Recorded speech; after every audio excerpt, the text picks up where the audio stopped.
인생을 누가 망망대해라고 했던가요? 가끔씩 불쑥 막막함이 밀려옵니다. 잘 나아간다고 생각이 들다가도 끝없이 펼쳐져 있는 바다. 어디로 노를 저어야 할지 방향을 잃어버립니다. 해가 떠 있는 동안은 그래도 괜찮습니다. 어둠이 찾아오는 밤이 문제지요. 푸른빛 바다는 어느새 암흑으로 돌변해 끝도 없는 블랙홀처럼 집어 삼킬 것 같습니다. 그러다 문득 고개를 들어 발견한 별은 길잡이가 되어줍니다. 어둠 속 빛을 내는 별자리는 이쪽으로 가봐라고 말을 걸어주는 듯 반짝입니다. 어른의 말씀은 이와 같은 별자리 역할을 합니다. 먼저 노를 저어본 선배이자 거센 풍랑을 헤치고 육지에 닿은 뱃사공처럼 말이죠. 어른의 진심 어린 조언에서 우리는 항상 길을 찾습니다. 1935년생, 올해로 91세, 50년간 정신과 전문의로 환자를 돌본 이근우 박사는 인생이라는 망망대해에서 반짝이는 말을 전하는 이 시대의 뱃사공입니다. 한 세기에 가까운 시간을 온몸을 부딪혀가며 온갖 시련을 마주했을 텐데도 그는 내 마음 속에는 지금도 철들지 않는 소년이 살고 있다 이야기합니다. 죽음의 위기를 몇 차례 넘기고 7가지 병과 더불어 살아가면서도 유쾌한 노학자 이근우 박사가 90년의 세월 동안 지켜온 삶의 원칙. 오늘 여러분께 소개해드릴 이야기는 책 나는 죽을 때까지 재미있게 살고 싶다입니다. 나이가 들수록 할 일도 없고 재미도 없고 이제 정말 끝인가? 젊을 때는 그래도 희망이 있었는데 이제는 하루하루가 똑같고 지루해서 견딜 수가 없어. 만약 이런 마음이 드신다면 오늘의 이야기를 천천히 들어보시길 바랍니다. 정신과 전문의로 50년간 환자를 돌보며 깨달은 인생의 진리. 멋지게 나이 들고 싶은 사람들을 위한 인생의 기술. 지금 바로 시작합니다. 늙으면 죽어야지라는 말을 입버릇처럼 하는 당신에게 나이 든 환자들 중 의사 앞에서 그리 심각한 증상도 아닌데 자신이 얼마나 아프고 힘든지 아냐며 죽을 것 같은 표정으로 아픔을 토로하는 유형이 있다. 그러나 솔직히 말해 나도 노인이지만 나이 든 이들의 앓는 소리는 듣기가 싫다. 늙으면 죽어야지 하는 말을 들을 때 그가 설령 진심이라고 해도 듣는 이가 그 말에 공감하기는 쉽지 않다. 그들은 자신의 욕망과 욕구를 겉으로 드러내 풀고자 한다. 어른스럽게 해결할 수 있는 방법을 외면한 채 오로지 나 좀 봐달라고 하소연하고 불평하고 화를 내는 등 감정을 쏟아내는 것이다. 그들을 향해 우리는 애처럼 군다고 말한다. 어른이 된다는 것은 삶에서 부딪히는 문제들의 해결 방식을 더 많이 다양하게 섭렵해 간다는 뜻이다.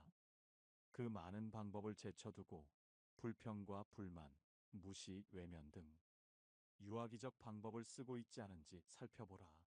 나이가 들면서 약해진 몸과 마음 때문에 자기도 모르게 이 방법을 쓰게 되니 더욱 조심해야 한다. 오늘도 하루 종일 앓는 소리를 한 것은 아닌지 돌아보라. 그리고 더 시간이 흘러 본격적인 노년기에 접어들었을 때 일상의 고통을 어떻게 표현할지 미리 생각해보라. 힘든 것을 남이 알아주길 절대 바라지 마라. 이것이 바로 나이 든 자의 자존심이다. 얘가 어렸을 때는 안 그랬는데라며 서운해하는 부모들에게 나이 든 부모가 장성한 자녀들과 소통하기는 생각보다 쉽지 않다. 부모는 자녀가 무슨 일을 하고 무슨 생각을 하며 살아가는지 알고 싶어 하지만 쉽게 묻지 못한다. 자녀 또한 언젠가부터 부모에게 속마음을 말하지 않는 것이 자연스러워진다. 부모가 물으면 대충 얼버무리며 대답한다. 부모는 눈치로 자식의 사정을 짐작할 뿐이다. 나이 들어 생기는 부모와 자녀 사이의 거리감은 당연하다. 아무리 친구처럼 지내도 부모는 자녀를 속속들이 알 수 없다. 그럼에도 어릴 적 키울 때처럼 자녀에 대해 모든 것을 알려고 한다면 오히려 갈등의 골만 깊어지고 자녀는 불효자식이 되고 말 것이다. 장성한 자녀에 대해 10%만 알고 있다면 그것만으로도 부모는 충분히 행복해질 수 있다. 그 10%로 대화의 물꼬를 트어라. 10%가 자녀의 취미일 수도 있고 직업과 관계된 무엇일 수도 있다. 나의 큰아들은 천문학자다. 나는 아들과 대화하는 방법으로 별에 관한 추억담을 적어서 아들에게 보여준 적이 있다. 꼭 얼굴을 마주하고 이야기를 나눌 필요는 없다. 우리는 세상사에 관한 이런저런 토론을 이메일로 주고받는다. 한 가지 특별한 주제를 가지고 내 생각을 적어보내고 아들의 생각은 어떠냐고 묻기도 한다. 그러니 아들, 딸이 무슨 생각을 하며 살아가는지 알고 싶은데 도통 말을 안 한다고 원망하지 말고 10%에서 출발해보라. 우선 중요한 것은 말을 꺼는 것이다.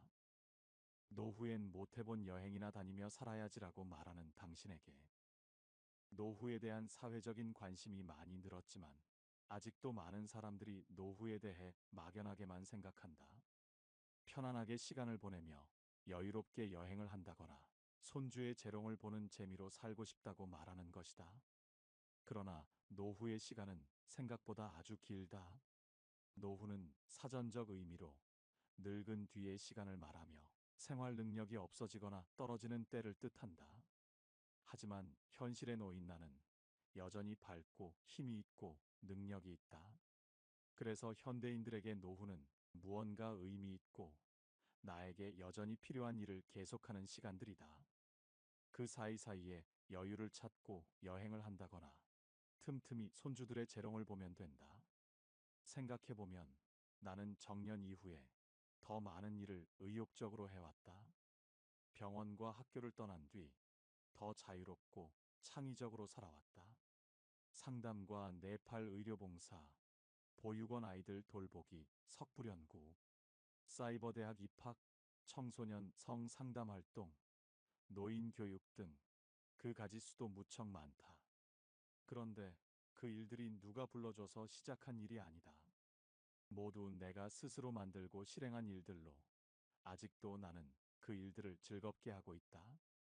그래서 하루하루가 행복하다. 그러므로 긴 노년의 시간을 잘 보내고 싶다면 막연한 바람이나 환상을 떨쳐버리고 시간을 편안히 보내겠다는 생각 대신 시간을 마음껏 쓰겠다고 생각하라. 평생 자유롭게 살아본 적이 없다고 한탄하는 이들에게 우리는 모두 자유롭게 살고 싶다고 생각한다. 그런데 자유란 무엇인가?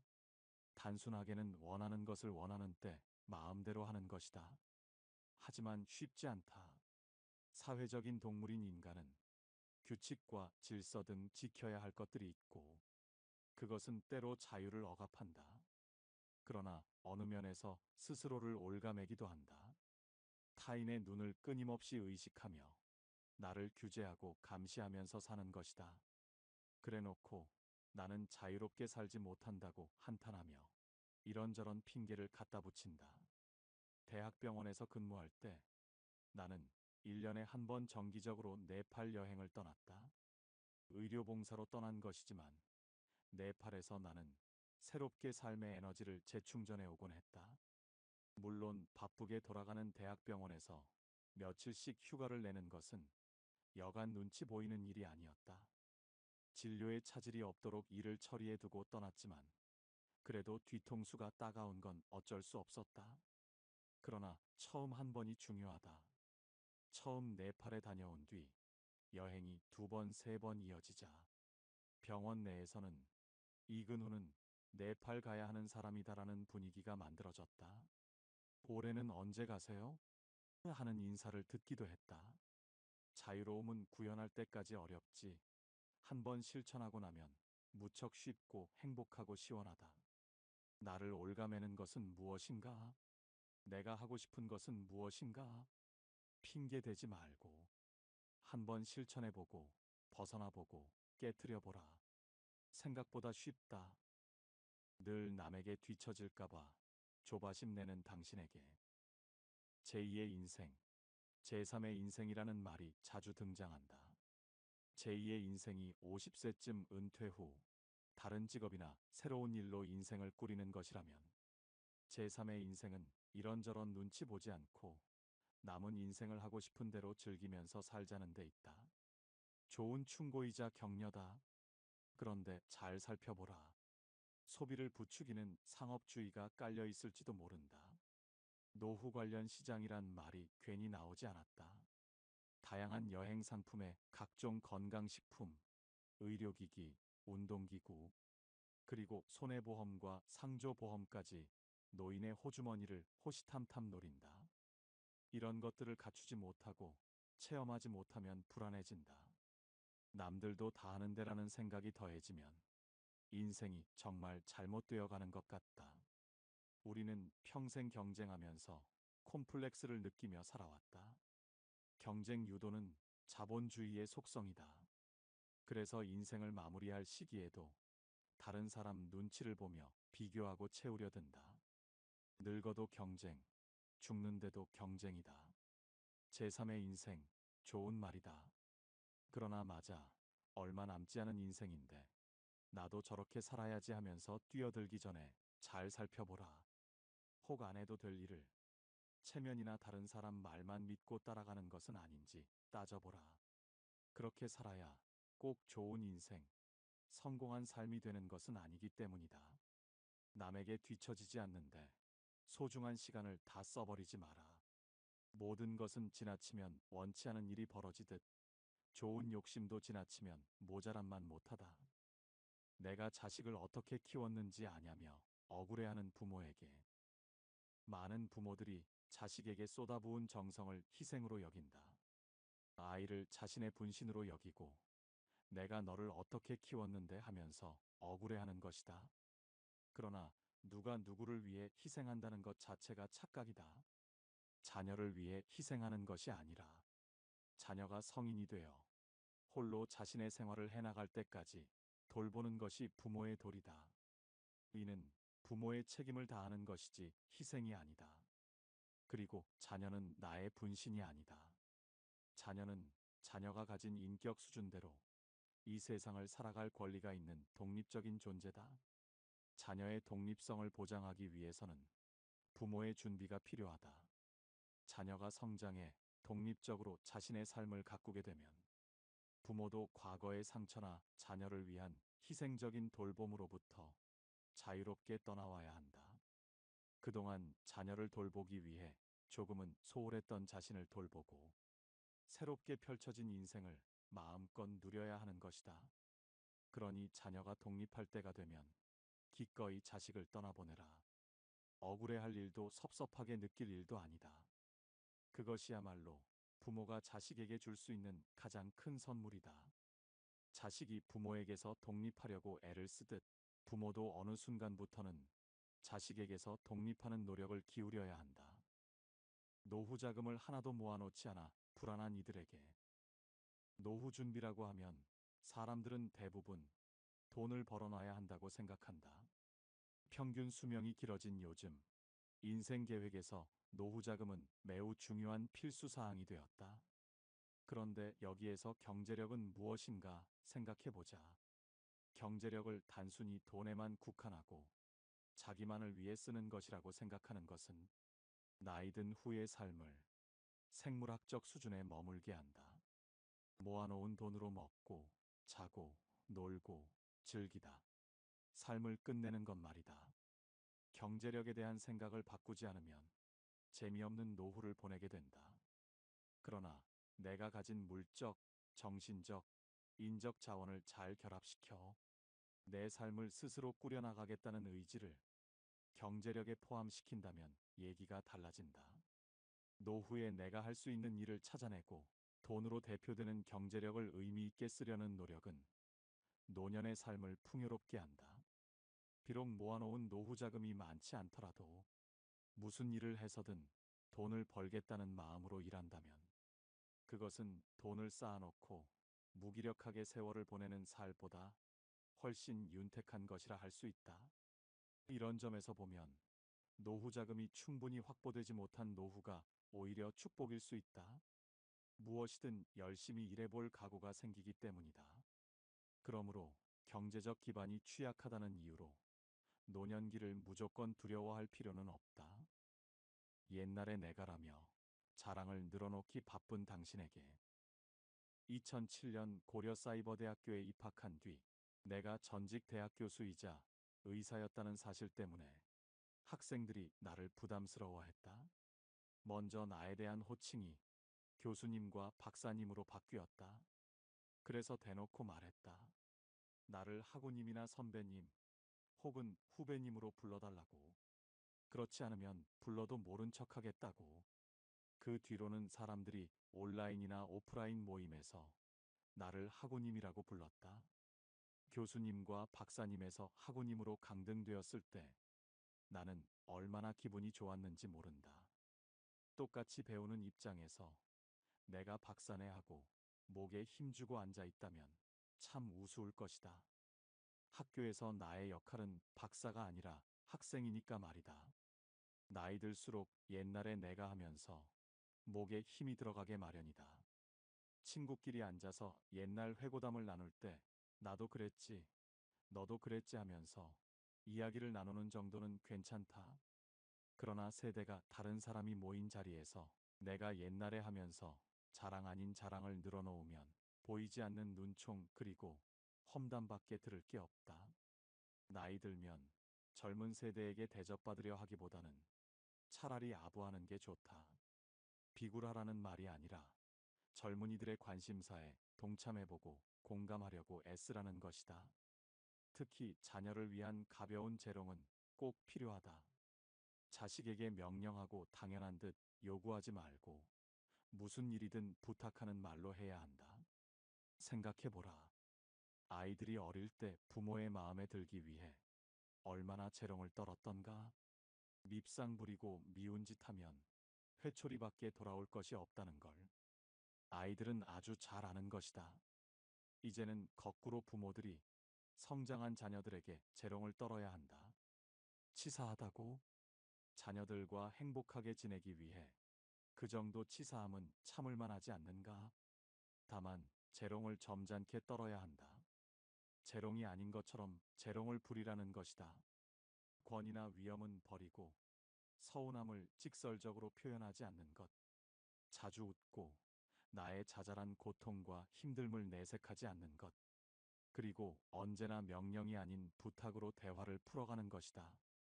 거기에 젊어서 하지 않던 귀여운 짓을 가끔 하면 더 좋다. 아들아, 아버지 용돈 10,000원만. 이렇게 말이다. 배우자가 먼저 죽을까봐 걱정되는 당신에게. 여성은 보통 남편 없이 혼자 10여 년을 더 산다. 남편에게 경제력이나 생활력을 기대고 있는 여성들은 남편 없이 혼자 살아가는 생활이 어려울 것이다. 돈만 있으면 된다고 생각하는 이들도 있겠지만 인간은 적당한 스트레스가 있어야 한다.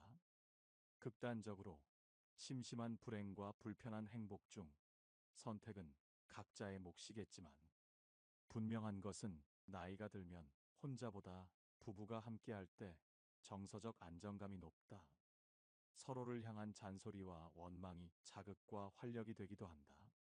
전문가들이 말하길 부부는 남편 먼저 안 보내기 작전과 아내 두고 죽기 않기 계획을 세워야 한다고 했다. 건강에 힘쓰고 생계 대비도 하며 함께 오래 살 계획을 세우라는 것이다.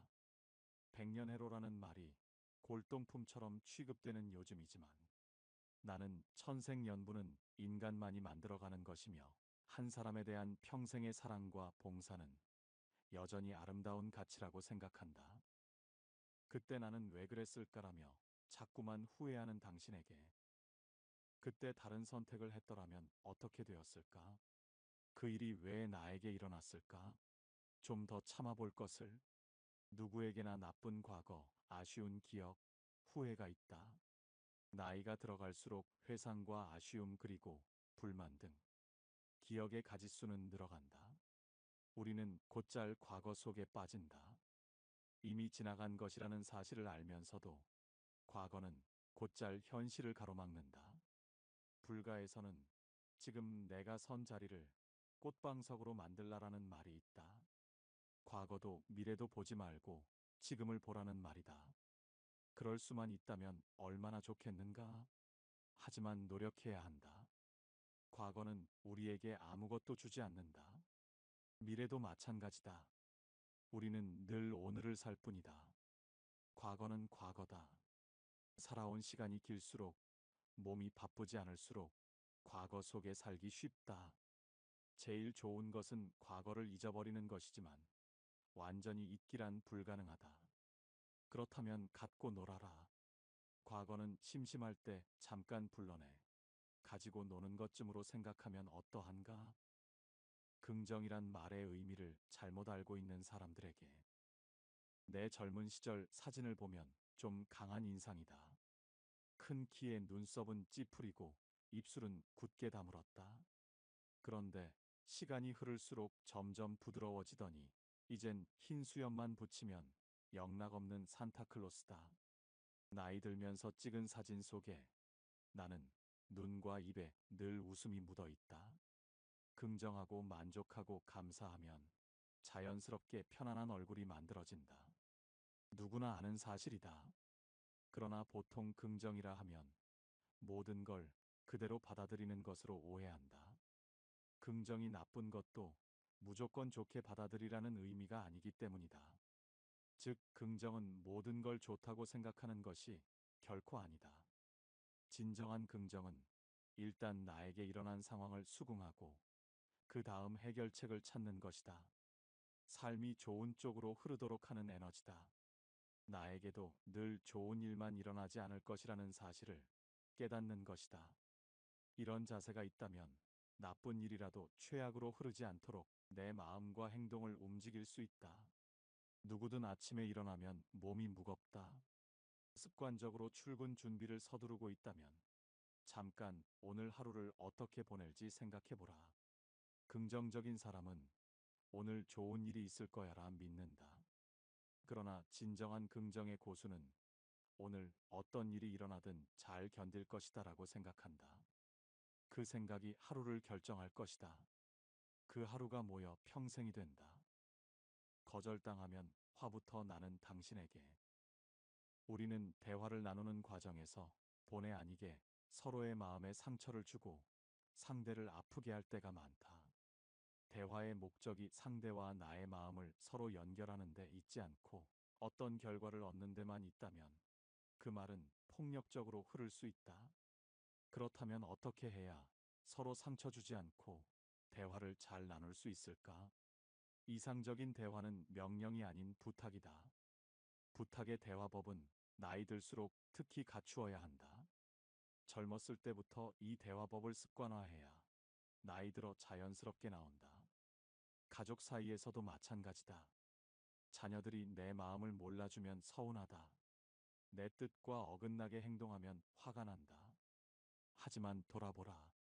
지금 내가 자녀들에게 무엇을 하라고 해달라고 명령하거나 요구하고 있지 않은지?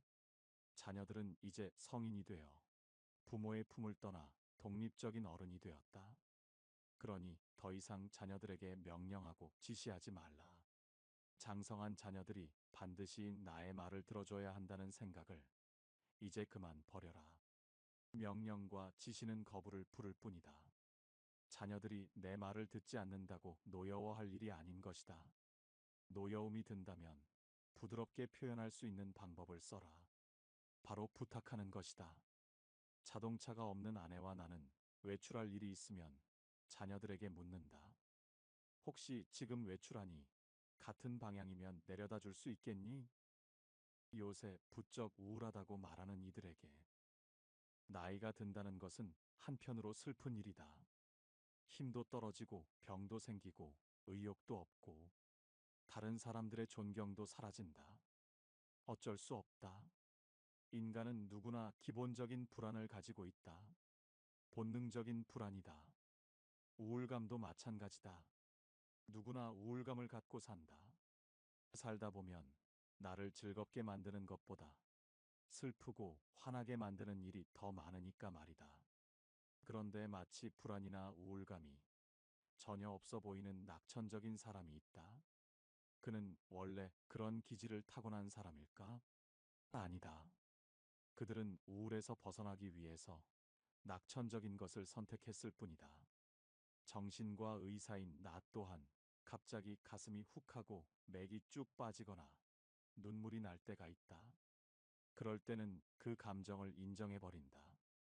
그러고는 그 감정에서 벗어나기 위해 책을 보거나 공부에 집중하고 사람을 만난다. 이처럼 우울하면 해법을 찾아야 한다. 나는 슬프지 않다며 슬픔을 부정하거나 왜 슬플까라는 생각에만 빠져 있으면 결코 우울에서 벗어날 수 없다. 나에게 일어나는 일들의 대부분은 나의 의지와는 상관없다. 다만 그것을 어떻게 바라보고 이해하느냐는 내 몫이다. 정신과 의사가 환자들에게 해주는 일은 해결 방법을 찾아주는 것이 아니다. 우울증으로부터 벗어나고자 하는 동기를 부여해주는 것이다. 동기를 부여해주면 일어나는 것은 환자의 의지에 달렸다. 우울증 극복의 첫 단추는 슬프다는 사실을 먼저 인정하는 데 있다. 은퇴 후에 나를 찾는 사람이 없으면 어쩌나 걱정하는 당신에게 나이가 들어 경제적인 노동 능력을 상실하면 마치 모든 것이 끝난 것처럼 생각하는 경향이 있다. 그러나 이제껏 나와 내 가족을 위해 살았다면 나이 들어서는 다른 이들에게 베풀면서 살아가는 것이 좋다. 물론 봉사는 젊었을 때부터 몸에 익히지 않으면 당장 실천하기가 매우 어렵다. 그럼에도 내가 할 수 있는 일을 천천히 찾아보는 노력이 필요하다. 나의 경력과 연륜이 분명 필요한 곳이 있다. 70대의 유문기 씨는 양로원에서 신문 읽어주기 봉사를 해오고 있다. 눈과 귀가 어두운 노인들, 세상사에 관심을 끄는 노인들을 위해 그는 평생 목사로서 갈고 닦은 이야기 실력을 유감없이 발휘하고 있다. 버려진 현수막을 모아서 가방을 만들어 나눠주는 어느 할머니도 있다. 날마다 혼잡한 출퇴근 시간에 도로교통 수신호를 해주는 전직 택시기사 어르신도 있다. 나이가 들어 다른 사람들을 위해 베푸는 것은 아무리 하찮은 일이라도 의미가 있다. 의미 있는 노년을 꿈꾼다면 받아야 할 것들을 챙기기 전에 무엇을 해줄 수 있을까를 고민해야 한다. 직장에서 물러난 뒤 아무도 나를 찾지 않을까봐 너무 걱정하지 말자. 나이 들어도 할 수 있는 가치 있는 일들이 많다. 부디 할 일 없이 시간을 버리지 마라. 아프다는 하소연, 신세 한탄, 심심풀이 잡담으로 낭비하기엔 시간이 너무 아깝다. 여태 살아준 내가 바보다라며 배우자를 원망하는 사람들에게 나이가 들면 바쁘게 살아온 지난날과 달리 신체적으로 약해지고 생활 세계가 축소되어 가며 활동력이 감소된다. 이 시기에 젊은 부부처럼 살아서는 곤란한 일을 겪게 된다. 생각해보면 노년기에 접어든 아내나 남편만큼 내 삶을 공감할 수 있는 존재는 없다. 부부는 오랫동안 한 집에서 아이를 낳아 키우며 비슷한 경험을 하며 살아왔다. 자녀가 모두 성장하고 나면 부부는 앞으로 남은 시간을 함께 늙어가는 동지이자 늙음이라는 현상을 함께 즐기는 친구다. 상대가 자존심 상하지 않도록 조심하고 서로 격려하며 인정해 주어야 한다. 옛날에 왜 그랬느냐? 당신 버릇은 평생 고치지 못한다. 여태 살아준 내가 바보다 등. 노년의 부부는 과거를 곱씹으며 마치 이날을 기다렸다는 듯 서로에게 상처 주기 쉽다. 그런 원망 속에 부부의 남은 삶은 과거보다 더 불행해진다. 그때 내 마음은 이랬노라. 이렇게 해주길 바랐었다는 말로 상대의 공감을 이끌고 어루만져 주어야 한다. 나이가 들면 성 역할이 달라져야 한다. 젊었을 때 남편은 바깥일을 하고 아내는 가사와 양육을 맡았다면 노년기에는 성별이 아니라 관심, 능력, 육체적인 힘 등을 따져 가사를 분담하는 것이다. 방송에서 황혼의 남편이 외출한 아내를 기다리며 빨래를 걷고 화분에 물을 주고 쌀을 씻어 안치면서 말했다. 별일 아니라고 생각했는데 시간이 많이 걸리네요. 아내의 노동, 아내의 수고, 아내의 시간을 이해하게 된 남편이다. 매일 똑같은 문제로 다투는 가족 때문에 지친 당신에게. 결혼 초나 지금이나 우리 부부는 똑같은 문제를 갖고 다툽니다. 달라진 게 없어요. 그 성질 어디 가나요? 그래서 한평생 내가 이렇게 고생을 하는 게 아닙니까? 어릴 때부터 도대체 부모 말은 들으려고 하지 않았다니까요. 나는 정신과 전문의로 있으면서 가족 갈등으로 힘겨워하는 사람들을 많이 만났다. 그들은 반복되는 갈등으로 화가 나고 억울하고 마음이 아프다며 하소연했다. 그런데 그들의 이야기는 정말 비슷하다. 배우자나 자녀 그리고 부모가 전혀 변하지 않았다는 것. 하지만 그 말은 곧 그 자신도 전혀 변하지 않았다는 반증이다. 왜 우리는 유행이나 기술의 변화는 쫓아가려고 애쓰면서도 가족 관계를 시대의 변화에 맞게 바꿔보려는 노력은 하지 않는 걸까? 나로서는 아버지와 맞담배를 피우는 것은 감히 상상도 못할 일이지만 소설가 박범신은 아들과 담배를 함께 피우며 이야기를 나눈다고 한다. 그들 부자에게 맞담배는 마음을 터놓고 소통하기 위한 장치일 뿐 자식의 무례함이나 아버지의 잘못된 교육이 아니다. 우리는 가족 사이에 갈등이 일어나면 감정적으로 부딪히며 서로가 변하기를 기대할 뿐 좀처럼 문제를 해결하려 들지 않는다. 문제가 발생하면 없던 것으로 하거나 참거나 아니면 피하려고 하지. 정작 문제의 핵심을 직면하면서 개선하거나 풀어가려는 모습은 부족하다. 그래서 가족 갈등은 언제나 똑같은 문제를 놓고 똑같은 감정 싸움이 반복된다. 게다가 나이 들면 힘이 빠지고 지치니 더욱 비켜가려 할 뿐 해결 의지는 적어진다. 가족 갈등은 감정이 아니라 이성으로 풀어야 한다. 매일 똑같은 문제로 다투지 않으려면 이성적으로 부딪혀라. 그래야 문제를 조금이나마 풀어갈 수 있을 것이다. 말실수를 하고 후회한 적이 많은 사람들에게 우리는 속마음이야 어떻든 입 밖으로 나오는 말을 더 믿는 경향이 있다. 말을 조심하고 아껴야 하는 이유다. 평생 진료실에서 수많은 인생을 지켜본 의사로서 삶을 더 풍요롭고 행복하게 살아갈 수 있는 도구로서의 말을 강조해왔다. 과장을 좀 보태자면 말만 조심히 해도 인생의 절반은 성공한 셈이다. 말 잘하는 법에 대해 궁금해하는 사람들이 많은데 별로 어렵지 않다.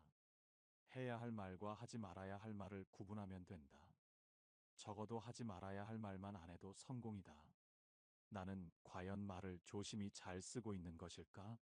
말을 할 때는 다음의 10가지를 명심하라. 첫째, 상스러운 말은 하지 마라. 욕이나 비하하는 말은 말 가운데 가장 낮은 하수다. 둘째, 상대가 제일 싫어하는 말은 절대 하지 마라. 누구나 정말 듣기 싫은 말이 있다.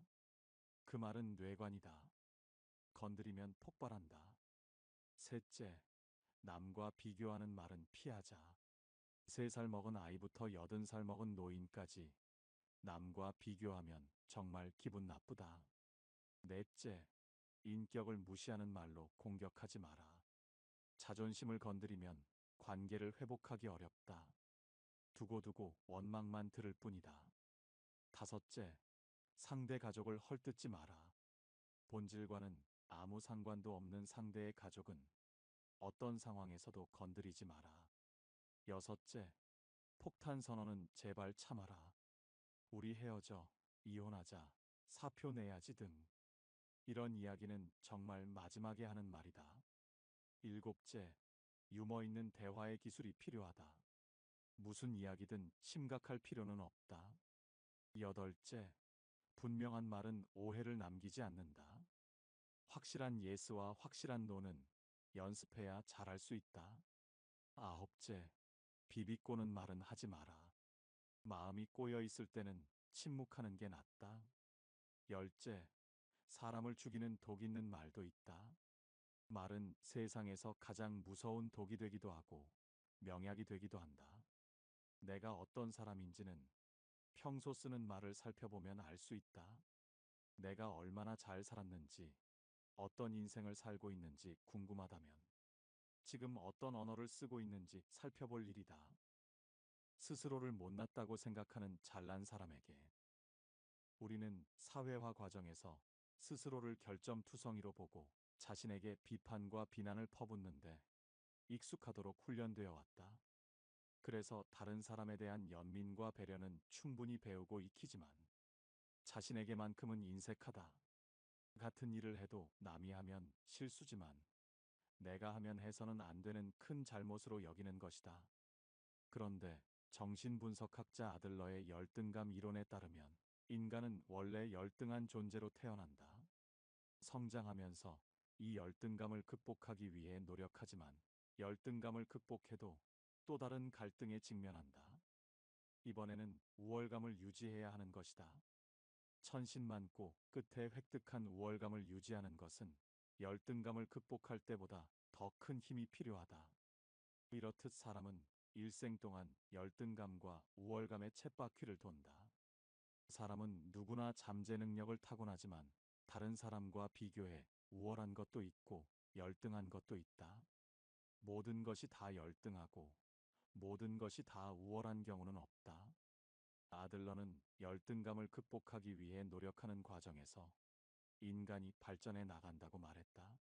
그러나 끊임없이 부족한 것만 보고 지금까지 해온 노력은 모두 과소평가하면서 괴로워하는 사람들이 의외로 많다. 그들은 열심히 쳇바퀴를 굴러온 자신을 부정적인 시선으로만 평가하고 늘 열등한 것에만 초점을 맞춘다.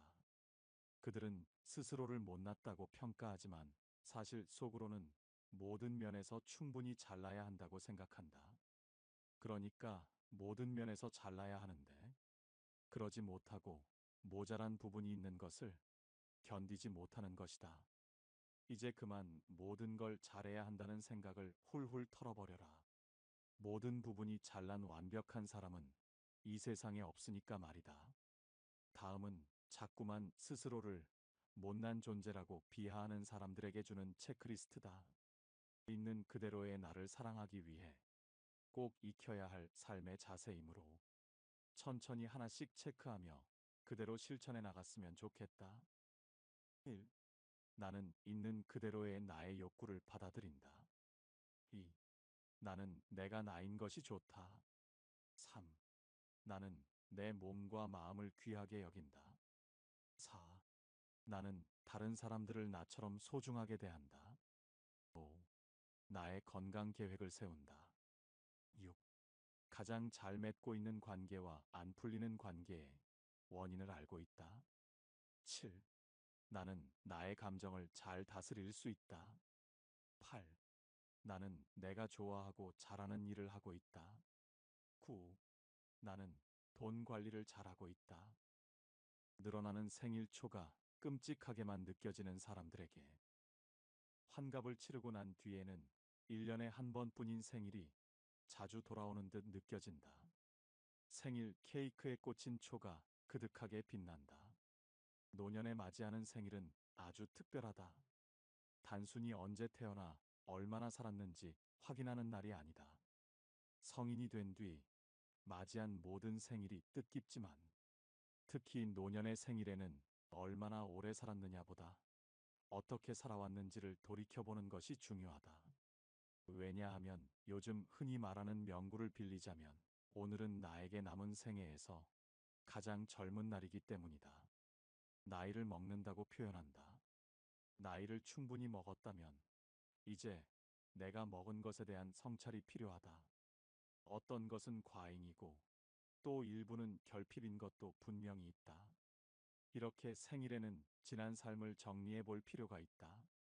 나의 삶, 성공과 실패, 잘한 일과 못한 일, 부족한 것, 아쉬운 것, 부끄러운 일 등 모두 꺼내서 확인해 보고 주위 사람들과 나누는 것이다.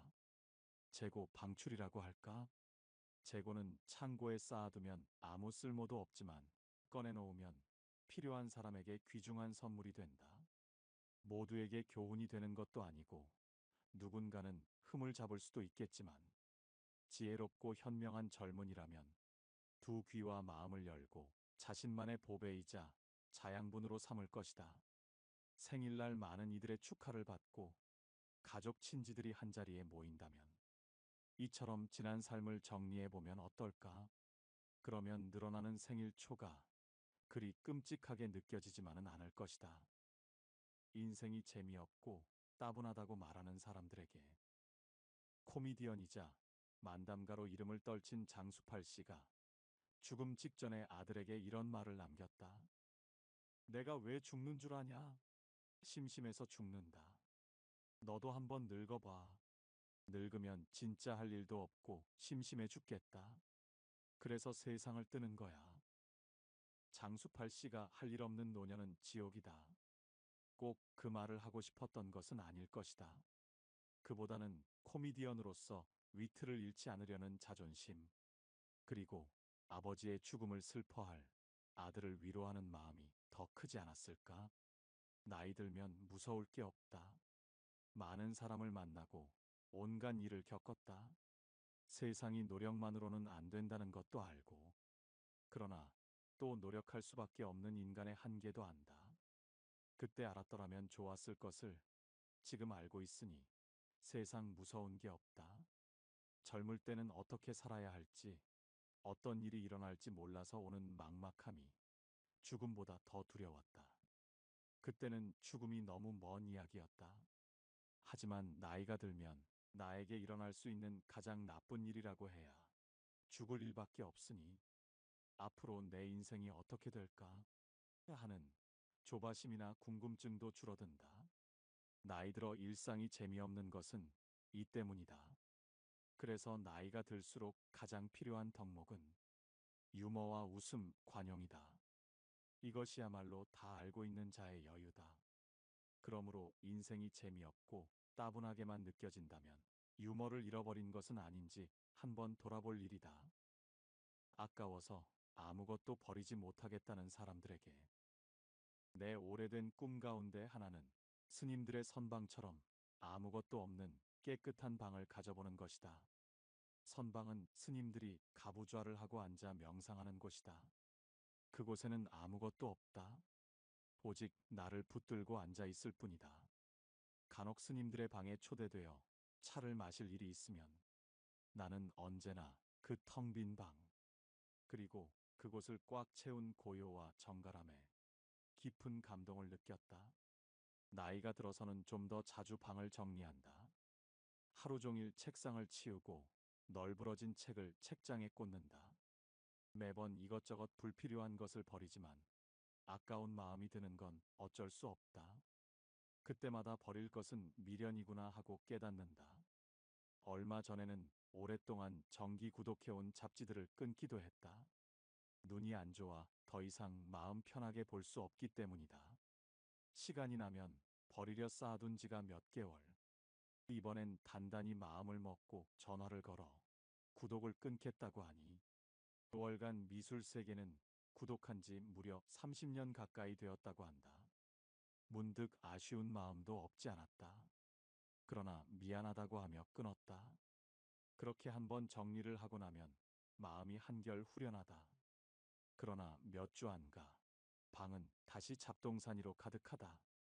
필요한 자료를 찾다 보면 어느새 방바닥에도 책과 종이로 탑이 세워져 있다.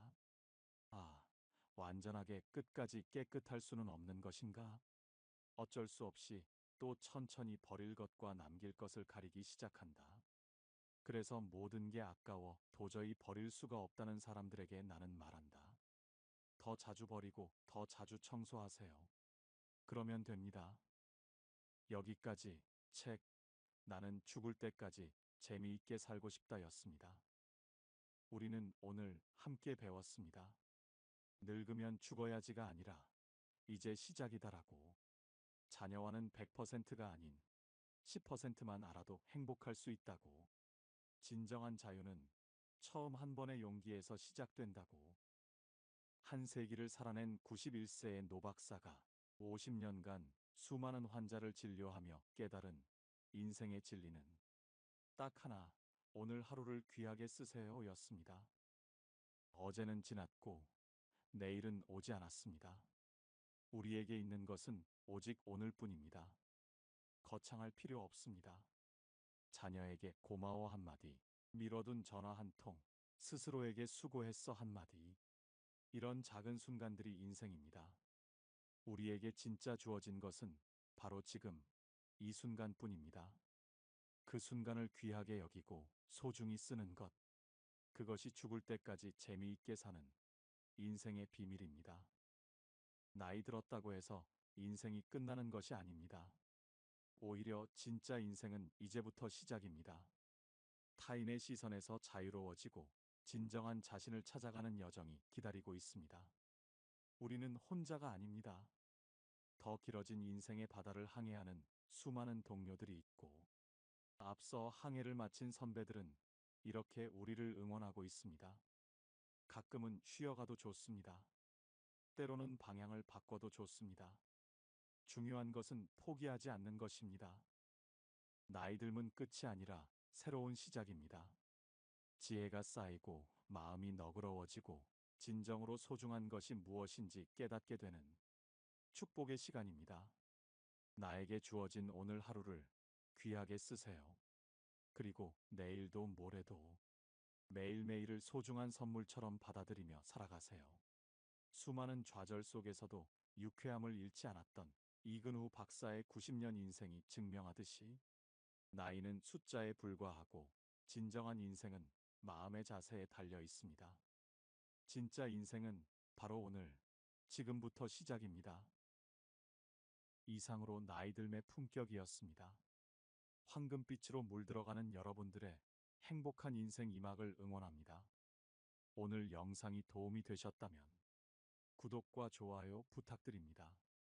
끝까지 시청해 주셔서 감사합니다.